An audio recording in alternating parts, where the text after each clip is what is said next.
বৌমা, তুমি এখনো সেলাই মেশিনে বসো কেন? তোমারে কতবার বারণ করছি। আমার যে কয়টা কাজ নিয়েছি ওগুলো তো শেষ করতে হবে। এই কাজ নিয়া নিজের শরীরে অসুখ বান্ধায়ও না। ডাক্তার তোমারে বিশ্রামের কথা বলছে, আর তুমি আছো তোমার কাজ নিয়া।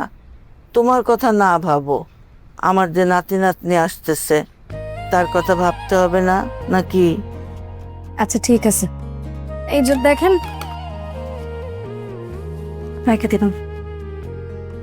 বৌমা, আমার একটু ওষুধগুলা দেখায় দিবা? এত বড় মেয়ে আমার ঘরে, তারপরে আমার পোয়াতি বউরে ডাইকে ওষুধ খাইতে হয়। আম্মা, মেয়েরা বাপের বাড়িতে একটু এমনই হয়।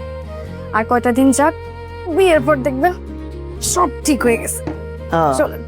বিয়ার পর তোমার মতো যদি সংসারী হয়, তাইলে জামাইয়ের বাড়ির থেকে কোনো নালিশ আইব না, না হলে কপালে খারাপই আছে।